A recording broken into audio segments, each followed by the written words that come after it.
special thing. Kita punya sesuatu yang spesial yang akan kita lakukan untuk proses pembelajaran kita ke depannya. Jadi sengaja hari ini kita perbaiki kembali aturan-aturan yang berlaku di kelas kita. Kalau dulunya itu aturan, kalau hari ini kita akan merubahnya jadi dua hal seperti yang ada di depan ini. Yang pertama, kelas impian. Yang kedua, ada keyakinan kelas. Kira-kira siapa yang tahu apakah itu kelas impian? Raise your hand. Kelas impian kira-kira apa ya dalam kehidupan kamu sehari-hari? Oke, Faith. Kelas yang kita inginkan bersama, kita sepakati bersama. Jadi konsepnya kelas impian itu kelas kita bersama, di mana di dalam kelas itu nantinya siswanya nyaman dan gurunya juga nyaman. Bukan siswa aja yang nyaman, gurunya nggak nyaman misalnya, atau guru aja yang nyaman kemudian siswanya tertekan. Bukan seperti itu. Kita sepakati bersama, kita maunya kelas seperti apa. Kalau keyakinan kelas, siapa yang tahu?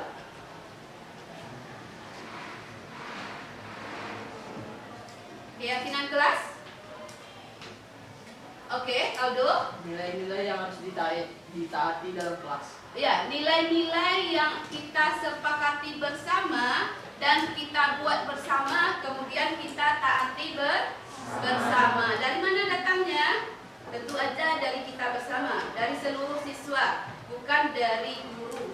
Kalau sebelumnya keyakinan kelas ketika Miss masuk di awal dulu, masih ingat? Aturan belajar dengan saya adalah satu, buku disampul warna biru. Boleh warna lain, Miss? Tidak boleh. Mengerjakan PR tepat waktu. Boleh terlambat, Miss? Tidak, basi. Tidak saya nilai. Ada kalimat-kalimat seperti itu. Hari ini kita akan menyamakan persepsi. Kamu maunya aturan di kelas bahasa Inggris kita seperti apa? Misalnya, datang ke kelas tepat waktu. Yang bikin siapa? Siswa. Yang bikin siswa. Yang akan mentaatinya siapa? Siswa. Yang akan menjerat aturannya siapa? Siswa. Kemudian kalau tidak dilaksanakan berarti nanti ada konsekuensinya. Kira-kira kalau tidak datang tepat waktu, apa yang harus dilakukan di kelas bahasa Inggris kita? Misalnya saya sudah masuk duluan, kemudian Ananda terlambat. Kira-kira apa yang akan Ananda lakukan? Sama mungkin untuk mengimprove bahasa Inggris kita, mungkin bisa Ananda buat kalau terlambat say in English. Bisa kayak gitu kan? Itu kan masih bisa diterapkan karena nanti itu bisa untuk improve bahasa Inggris kita. Oke, jadi tidak akan ada aturan jika terlambat nanti cabut rumput yang ada di dinding-dinding, misalnya lumut-lumut di dinding digosok, nggak ada seperti itu, tidak akan terjadi seperti itu. Kita akan buat diri kita nyaman di kelas pembelajaran kita. Paham? Ada yang mau bertanya? Bagaimana cara bikinnya? Cara bikinnya nanti masing-masing Ananda akan dikasih 2 lembar stick note. Yang pertama buat tentang kelas impian yang diinginkan seperti apa, kemudian keyakinan kelas yang diinginkan seperti apa. Setelah selesai, Ananda tempel ke depan. Kemudian ketika sama dengan teman yang lain, berarti Ananda tempelnya di sini. Ketika sama pemikiran Ananda kira-kira mirip, berarti tempelnya pindahin ke sini. Paham? Oke, tapi yang cepat berarti kalimat dia nanti yang akan kita pakai. Oke, silakan kasih surat ke Pak Uni. Bagikan 2 siswa. Oke, jadi Pak Uni. Bagikan 2 siswa. Dan bagikan temannya. Dan silakan lanjut langsung menulis. Itu kasih impiannya. Tidak punya mimpi. Masa tidak punya mimpi? Kalau ada yang sendiri dengan teman, berarti kamu taruh ke samping.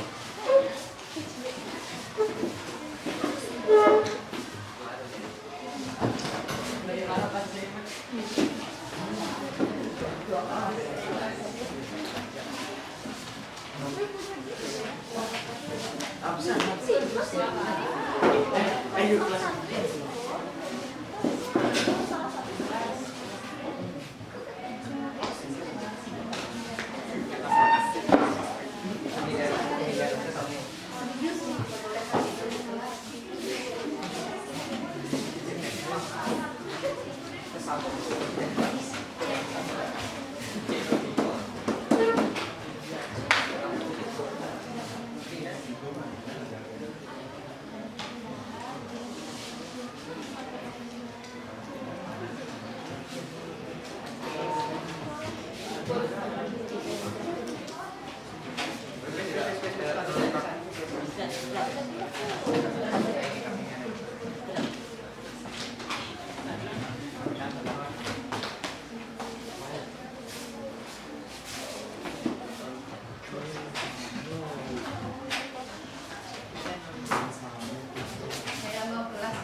Oh, coba dulu.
Bismillahirrahmanirrahim. Assalamualaikum warahmatullahi wabarakatuh.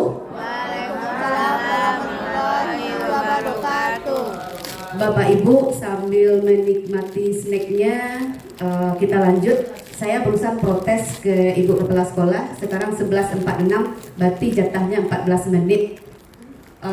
Walaupun slide-nya ada 8, tapi pengen curhatnya banyak rencananya gitu. Jadi kata Men nanti disambung setelah istirahat. Oke. Jadi Bapak Ibu, puji dan syukur kita ucapkan kehadiran Allah Subhanahu wa taala yang masih memberi kita kesempatan dan kesehatan untuk dapat berkumpul pada pagi hari ini, pagi menjelang siang, dalam rangka mengikuti kegiatan, saya bilangnya workshop, karena nantinya tagihan kita di akhir kegiatan itu ada. Kemudian selawat beriring salam kepada junjungan kita yakninya Nabi besar Muhammad Sallallahu Alaihi Wasallam yang telah membawa kita dari alam kebodohan ke alam yang berpendidikan seperti yang kita rasakan pada saat ini. Yang terhormat Ibu Kepala Sekolah, Ibu Pengawas Manajerial SMP Negeri 2 Kota Solo, Bapak Ibu Unsur Pimpinan teristimewa, Bapak Ibu Guru, Karyawan, Karyawati SMP Negeri 2 Kota Solo yang hadir pada siang hari ini. Adik-adik PL-nya termasuk Bapak dan Ibu Guru. Bapak Ibu, saya ambil peran pertama karena ini menyangkut dengan kurikulum juga, menyangkut dalam proses pembelajaran, menyangkut ke guru. Jadi saya ambil peran pertama karena hal yang ditampilkan di depan ini bukanlah hal yang baru bagi kita semua. Saya yakin bukan hal yang baru karena Bapak Ibu sudah menyelesaikan PMM-nya. Ada di sana Merdeka Mengajar kalau nggak salah di modul 1 sampai 5 itu dia bicara tentang proses pembelajaran, filosofi, pemikiran Ki Hajar Dewantara, dan saya yakin ini sudah dalam pemikiran Bapak Ibu. Jadi tujuan kita berkumpul di sini sebenarnya merefresh kembali pemikiran kita tentang budaya positif dalam ruang lingkup filosofi pemikiran Ki Hajar Dewantara. Tidak ada maksud ingin menggurui, tidak ada maksud ingin menyatakan lebih baik atau lebih sempurna, cuma ingin menyamakan persepsi saja karena ujung-ujungnya ada tegihan tentang budaya positif. Jadi kita samakan persepsinya. Oke Bapak Ibu, kita akan membahas tentang budaya positif dalam ruang lingkup filosofi pemikiran Ki Hajar Dewantara. Budaya positif berarti nanti berhubungan dengan nilai-nilai kebajikan universal yang diyakini dan disepakati oleh seluruh warga sekolah dan berpihak kepada peserta didik. Ujung-ujungnya yang di belakang itu Bapak Ibu, yang kadang-kadang ketika seperti dibilang Ibu Kepala Sekolah tadi, saya pun seperti itu. Yang berpihak kepada murid itu seperti apa? Apakah yang menyenangkan bagi murid? Apakah yang membuat murid bahagia saja, guru menderita? Apakah seperti itu? Nanti kita lihat Bapak Ibu. kalau kita masih berpikir dengan pola pikir kita yang lama, belum merubah mindset kita, kita menderita Bapak Ibu. Karena nilai-nilai kebajikan universalnya harus berpihak pada peserta didik. Kemudian budaya positif itu harus bisa membentuk karakter positif peserta didik, pendidik, tenaga kependidikan, dan visi misi sekolah. Jadi seluruh budaya karakter baik yang akan kita terapkan itu harus bisa merubah mindset kita ke arah yang lebih positif. Merubah pola pikir kita. Kalau yang dulu misalnya kita cenderung berpikiran negatif, sekarang harus merubah mindsetnya menjadi lebih positif, karena dia budaya positif. Apa itu nilai kebajikannya? Yaitu keadilan terhadap seluruh siswa, kemudian tanggung jawab, kejujuran, bersyukur, dan bla bla bla bla sampai percaya diri. Itu tugas guru Bapak Ibu. Karena nilai kebajikan ini sebenarnya sudah ada pada anak didik kita, sudah ada pada peserta didik kita yang mereka bawa dari lingkungan tempat tinggalnya, yang mereka bawa dari rumah mereka, yang ditetapkan dan diajarkan oleh orang tua dan lingkungan mereka. Dan tugas kita di sini meluruskan, menuntunnya ke arah lebih baik. Kemudian yang terakhir, ini saya buat-buat aja. Bukan saya buat, saya ambil dari satu statement yang muncul saat kita proses pembelajaran kemarin. Kemudian saya buatkan di sini, karena rasanya budaya positif bagi diri kita juga. Belajar adalah kunci dari mengajar. Bapak Ibu, kalau kita tidak belajar, kita akan ketinggalan dalam proses pembelajarannya. Bapak Ibu, kalau kita tidak terus belajar, mengupdate ilmu pengetahuan kita akan ketinggalan. Itu yang kami rasakan selama ini. Dalam beberapa bulan ini, ternyata dengan memperbarui ilmu, dengan memperbanyak informasi, baik yang dapat dari lingkungan sekitar maupun dari peserta didik, itu merupakan kunci belajar untuk bisa terus mengajar, memberikan pendidikan yang berpihak kepada peserta didik.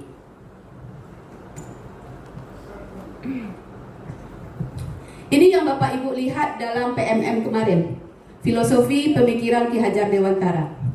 Kita semuanya udah membacanya, mungkin nonton videonya. Sudah ada filosofi pemikiran Ki Hajar Dewantara. Yang pertama, pendidikan yang menuntun. Tugas kita cuma menuntun Bapak Ibu ternyata. Bukan memberikan statement bahwasannya saya yang lebih bagus, saya yang lebih baik, kamu harus ikuti saya. Bukan seperti itu ternyata. Ternyata pendidikan guru memiliki kewajiban untuk mengarahkan dan memberi contoh baik dalam perkataan, tindakan, dan sikap. Memang iya, di tangga gedung gedung kelas 8 itu, Don C, itu kan ada mural anak-anak yang tulis di sana, kalau tidak salah siswa mencontoh menjadikan guru sebagai teladannya. Berarti siswa akan mencontoh perkataan, tindakan, dan sikap. Berarti kita tidak zamannya lagi menjudge bahwa ternyata anak di kelas itu yang berkata kasar atau yang selalu berbuat tidak sesuai dengan keinginan kita, itu adalah dalam kategori nakal dan tidak bisa diperbaiki. Kalau dalam filosofi Ki Hajar Dewantara, itu tugas kita guru. Yang nakal itu supaya gimana cara kita memperbaikinya, gimana cara kita mengarahkannya supaya jadi sedikit lebih baik. Kalau kita lihat Bapak Ibu, kalau kita ketemu dengan anak-anak kita yang kita kategorikan nakal, untuk beberapa orang guru mereka ternyata tidak nakal. Untuk beberapa orang guru ternyata mereka nakal gitu. Jadi seluruh kita yang hadir 61 orang atau berapa orang yang sini guru, itu tidak ada satu anak rasanya 61 orang langsung menjudge-nya bahwa mereka nakal. Pasti ada beberapa yang jadi panutan bagi anak tersebut. Jadi intinya apa? Kemungkinan guru yang jadi panutan itu adalah guru yang menuntun mereka. Karena anak tersebut mungkin mencontoh perkataan tindakan dari si guru tersebut. Kalau ada anak yang nakal ke kita, mungkin ada sesuatu yang kurang memuaskan bagi mereka. Konsepnya seperti itu. Tapi kalaulah emosi Bapak Ibu, kalau emosi sudah menguasai kita, rasa-rasanya yang dikatakan tadi tidak sesuai. Saya berpikiran seperti itu juga. Seluruh kata-kata, bahkan seluruh nama kebun binatang itu keluar dari kita. Saya pun melakukan hal seperti itu. Tapi seiring waktu itu beransur-ansur, saya berusaha untuk menguranginya. Pasti ada yang bilang kayak gini, tuh yuk Bu Hel maja di kelas unggul gitu. Pasti ada yang seperti itu, saya tahu. Tapi Bapak Ibu, saya berusaha sedikit meredam emosi saya, karena saya termasuk yang langsung meledak, duar habis kemudian meledak gitu. Saya termasuk seperti itu. Sekarang saya berusaha meredam emosi dengan adanya filosofi pemikiran Ki Hajar Dewantara ini. Mau tidak mau kita memang harus mengikutinya. Suka tidak suka kita memang harus mencontoh dan berpatokan pada filosofi tersebut. Jadi Bapak Ibu, tidak bisa kita bilang, oh tidak bisa pendidikan yang menuntun. Saya tidak akan menuntun, saya hanya akan memerintah. Tidak akan ada seperti itu lagi. Kemudian yang kedua, kodrat alam, kodrat zaman, dan kodrat keadaan. Kodrat keadaan itu segala perubahan yang terjadi pada murid. Terbagi atas dua, yaitu kodrat alam dan kodrat zaman. Kodrat alam, keadaan anak sejak lahir yang dipengaruhi oleh kultur budaya dan lingkungan tempat tinggalnya. Bapak Ibu tidak bisa diluruskan anak-anak, misalnya dari lingkungan tempat tinggal yang negatif, tanda kutip, kita tidak bisa meluruskan, kamu harus jadi positif, kamu harus langsung jadi positif. Tidak bisa langsung instan saat itu saja. Dan itu yang biasa kita lakukan. Saya melakukan seperti itu. Kalau tidak ikuti, kecek miss, berarti nilai tidak saya kasih. Saya ancam seperti itu. Ternyata tidak ada perubahan Bapak Ibu. Berarti tugas kita kembali ke yang nomor 1 tadi. Lakukan tuntunan, tuntun, fasilitasi agar mereka yang berada dari kodrat alam yang keadaan sejak lahirnya sudah seperti itu bisa diarahkan ke arah yang lebih baik sedikit demi sedikit, tidak instan. Jadi dalam pikiran malu bisa anak yang tangka, anak yang mada lah, dari situnya mada, angka Julai akan seperti itu. Bapak Ibu, ketika Bapak Ibu menyatakan angka Julai, itu tertanam dalam pikiran anak. Kita melihat kemarin, ya seperti itu, yang seperti yunyu. Sekarang itu Mbak Elai, ya seperti itu yang biasa. Tugas kita, berarti tugas kita sebagai guru belum maksimal di sana untuk menuntunnya. Tugas kita menuntun, bukan menjudge dan bukan memerintah. Bukan mengatakan bahwa kita lebih baik dari mereka. Bukan mengatakan yang tua, saya lebih tua dari kamu, saya lahir, saya pakai nenek kamu, kemudian saya benar. Bukan seperti itu lagi, tidak zamannya lagi Bapak Ibu. Berarti anak itu keadaan alamnya seperti itu, lingkungan keluarganya membuat dia seperti itu. Tugas kita meluruskan. Oke.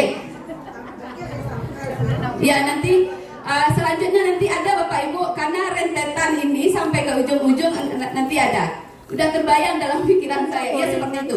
Baca ronyo, kemudian Bu Hel kan mengajar di kelas unggul lah biasa, sesobok jana model itu. Bu Hel kan tidak menghadapi anak yang tangka. Bu Hel kan tidak pernah ketemu, tidak menyelesaikan seperti ini.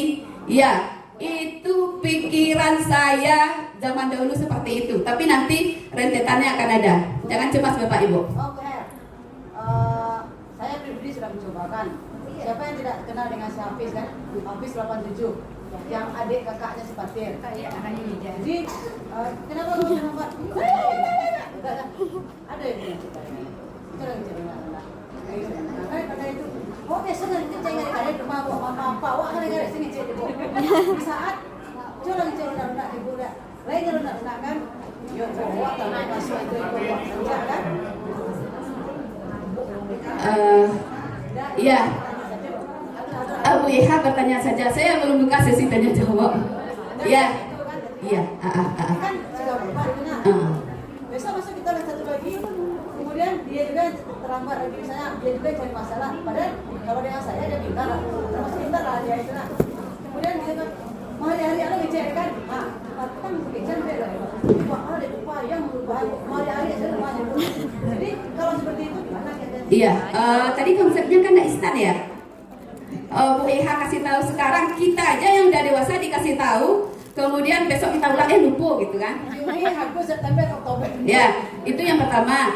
Kemudian saya bilang, kegiatan ini kan nanti ada rentetannya ke belakang. Itu nanti ada 5 posisi kontrol guru. Nanti kita akan melihat disampaikan oleh CGP yang lain. Nanti seperti apanya dan bagaimananya kita bisa nanti berdiskusi seperti apanya. Ada 5 posisi kontrol guru. Ya ini kan filosofi pemikiran Ki Hajar Dewantara yang harus kita bawakan ke dalam proses pembelajaran kita sehari-hari. Ya, seharusnya seperti itu. Tidak bisa instan langsung berubah. Ibu Ijen batang berubah langsung, tidak mungkin seperti itu. Mungkin ada sesuatu yang mungkin ada kekurangan kita sebagai guru yang tidak diterima oleh siswa. Nanti setelah membahas ini dari awal sampai akhir, oh ternyata seperti ini, kita akan tahu. Ini baru 10%, ya, 10%. Awalnya 10%, nanti ada ke ujung-ujungnya. Ya, saya melakukan apa yang dikatakan Bu Iha, saya juga seperti itu.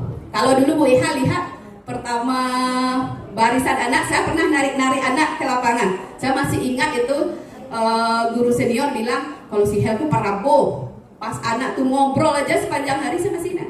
Si Duki itu kalau salah, Duki pas di lapangan, saya tarik ke lapangan dengan emosi, badannya gendut, gadang, saya tarik ke lapangan dengan penuh emosi.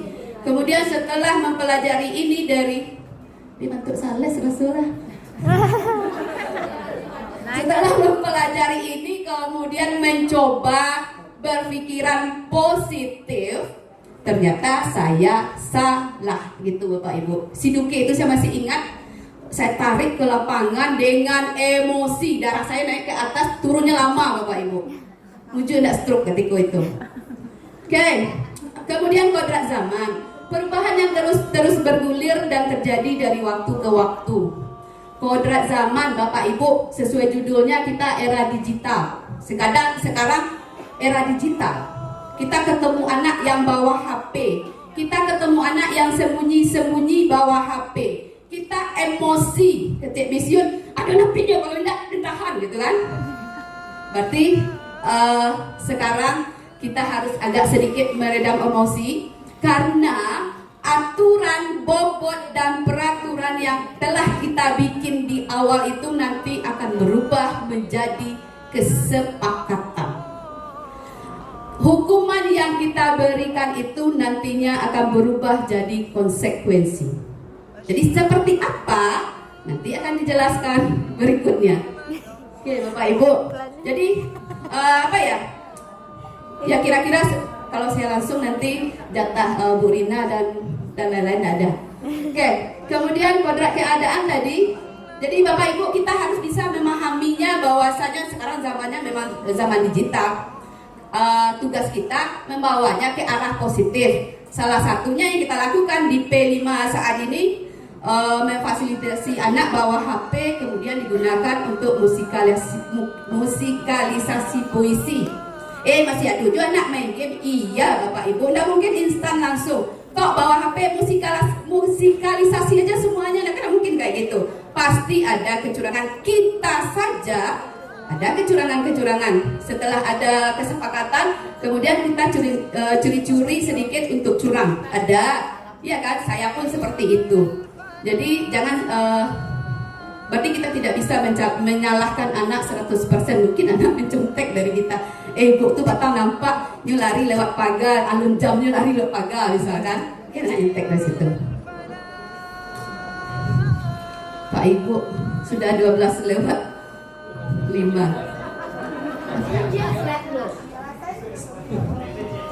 Oke, supaya jadi penasaran Bapak Ibu, berarti yang ini kita akhiri dulu. Jangan cemas, slide saya cuma 8, pembukaannya 2, penutupnya 1, berarti 5 nanti. Yang 5 itu 1 nanti kita ada kerja-kerja dikit gitu. Yang satu lagi hanya refleksi atau evaluasi tentang diri kita saja. Jadi tidak banyak-banyak, cuma sedikit saja. Yang banyak slide itu 4A. 4A kalau tidak salah 30 kemarin. Jadi siap-siap Bapak Ibu sampai jam 4. Oke, mungkin itu saja untuk sementara. Nanti kita sambung setelah istirahat. Terima kasih. Mohon maaf jika ada salah. Assalamualaikum warahmatullahi wabarakatuh. Waalaikumsalam warahmatullahi Bapak Ibu guru itu punya kewajiban menanamkan budi pekerti luhur kepada peserta didik, terutama yang berkaitan dengan profil pelajar Pancasila yang kita agung-agungkan itu. Ada 6 poin di dalamnya. Jadi Bapak Ibu, kalau mau menanamkan profil pelajar Pancasilanya, karakter profil Pancasilanya, karena di poin 1 kita itu menuntun, berarti siapa dulu dong yang harus punya profil tersebut? Kita guru. Jadi anak-anak cuma nanti akan mencontek saja. Kalau Bapak Ibu di dalamnya salah satunya, kalau tidak salah di dalamnya salah satunya ada mandiri, inovatif, kreatif. Sudahkah kita kreatif? Yakin? Sudahkah kita kreatif di dalam proses pembelajaran? Belum. Bapak Ibu, tadi kebetulan saya di kelas Ibrahim Musa Parabe itu membuat sebuah keyakinan kelas. Kemudian ada satu lagi kelas impian. Mereka maunya kelasnya seperti apa? Kelas bahasa Inggrisnya seperti apa? Saya mikirnya ke diri saya pribadi, Bapak Ibu sudah agak kreatif dibandingkan yang dulu. Sudah agak kreatif. Karena tiap malam saya selalu mikir kayak gini, besok apa ya? Besok kemana ya? Ternyata kata anak-anak, Miss, kok enggak pembelajarannya game aja terus Miss? Kalau game dalam bentuk game Miss, supaya lebih menarik, supaya masuk ke pemikiran kami katanya. Jadi itu yang dibikin anak. Proses pembelajaran kelas impiannya, mereka mau proses pembelajarannya dalam bentuk games. Permainan bahasa Inggrisnya, pembelajaran bahasa Inggrisnya dalam bentuk games. Mereka mau seperti itu. Intinya apa Bapak Ibu? Saya harus mikir keras lagi. Jadi kalau ada Bapak Ibu mikir kayak gini tadi,